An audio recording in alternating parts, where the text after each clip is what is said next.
Thank you very much. Welcome to another session of Everyday Mathematics. Now, here at Everyday Mathematics, we do enjoy solving the harder problems, but above all, we also see and appreciate this beauty in the simple problems. So today's problem comes from the MIT 2022 Integration Bee Quarterfinals, number 2, problem number 1, which is the integral of the product of arcsine of x and arccosine of x. This is an indefinite integral and therefore it has no limits. So before I jump into the solution, I would like to just thank our subscribers. Thank you so much for moving along this journey with us. We do appreciate your support. We don't take it for granted. For those of you who are here for the first time, we ask you to entrust us with that subscription. We will really appreciate it. If you're here for the second, third, or fourth time and haven't subscribed, again, just a humble prayer to you to subscribe to our channel. We'll really use your support. So going into the solution, the integral of the arcsine of x and arccosine of x. This is just a personal proclivity. I like to express it using the power of -1. It's just how I grew up learning it. So we'll use the integration by parts, where if you have a product of two functions, you could consider one to be u and the other as dv, and therefore the integral of that product would be uv minus the integral of v du. So in this instance, we would consider u to be arccosine x, and therefore cosine u is x, and therefore negative sine u du dx is equals to 1. Therefore du dx is negative the reciprocal of sine u. And as you know, that sine u is the square root of 1 minus cosine squared u, we could now say that our du is 1 over the square root of 1 minus x squared, since cosine u is x. And so since we also say that we would let dv be arcsine of x, if we would want to obtain v, then we'd have to integrate arcsine x. And so how we'd go about that is by letting u be equal to sine arcsine x, and therefore sine u is equals, this is small u, sine u is equals to x, and therefore cosine u is equals to u dx, which is equals to 1. Therefore cosine small u du is equals to dx. So we'd use this substitution here in place of dx, and therefore sine arcsine of x would be u. So this is our integral. So v is the integral of u cosine u du. And so going forward, again we have a product of two functions, function u, function cosine u, and so using integration by parts, we would take u to be the capital U and dv to be cosine u, such that v is just sine u. And so the uv is u sine u minus, since u du would be 1, and since we have v as sine u, we just have the integral of sine u.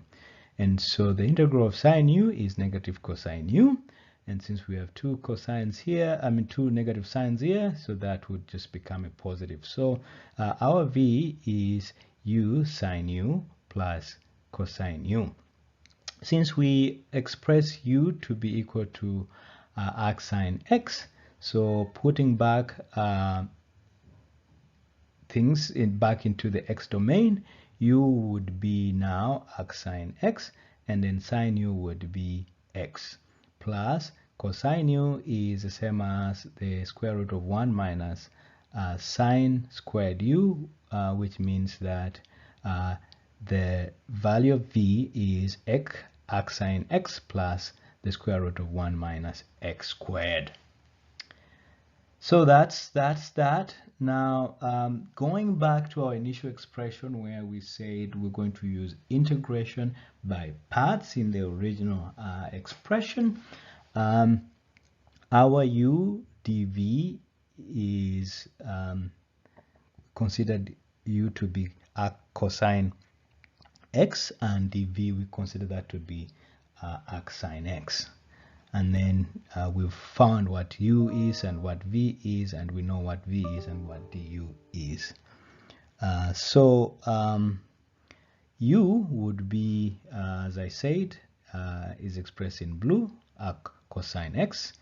dv, expressed in green, is arcsine x. Since we now have derived the value of v by integrating dv, that is x arcsine x plus square root of 1 minus x, and then du is the derivative of cosine x, which is the negative of 1 over square root of 1 minus x squared. So putting everything together,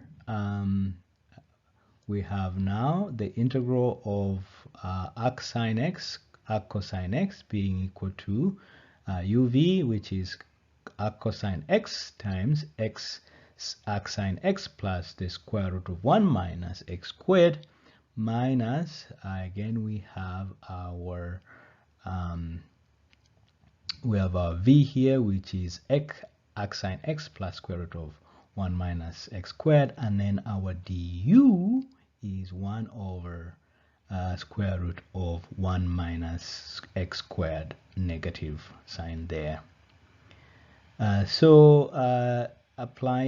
Multiplying 1 over square root of 1 minus x squared negative across, we have now x sine x arcsine x plus square root of 1 minus x squared over 1 minus x square root of 1 minus x squared. So we could separate this into two different parts. As you can see here, I've reintroduced the negative sign because I've taken the negative sign back into the integral sign. And so we have x arcsine x over square root of 1 minus x squared plus negative square root of 1 minus x squared over 1 minus x squared. So I'm trying to get somewhere here. I'm trying to get to a point where we have a derivative of a product in the integral sign. So I have done some gymnastics here by creating a plus square root of 1 minus x squared over square root of 1 minus x squared, and then made the negative square root of 1 minus x squared over 1 minus x squared here into a 2. So we have twice of that.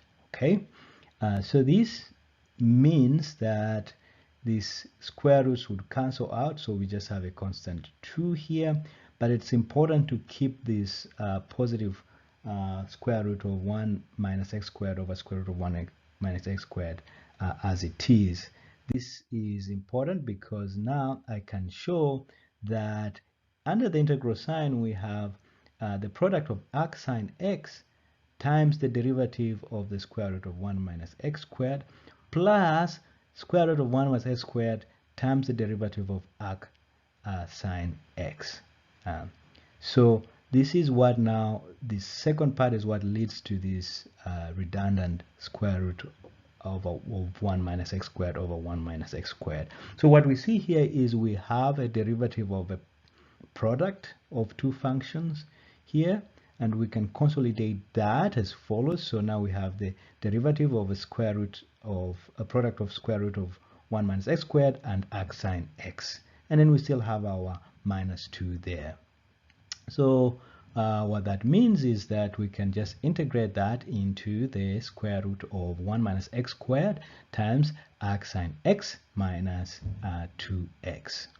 So reorganizing things by pulling the negative 2x this other side, and so we have x outside, and into bracket now we have here arc cosine x times this arcsine x plus the 2, and x is out, plus now we can pull 1 minus square root of 1 minus x squared out, and then we have into brackets arccosine x minus this arcsine x plus c. And this is the final answer. As you can see, this is it. So again, thank you very much for hanging out with us. Just a quick encouragement to those of you who are here for the first time. Please subscribe to our channel, follow us, and look at the work we are doing. I hope you enjoy it. Thank you so much. Until next time, it was good hanging out with you.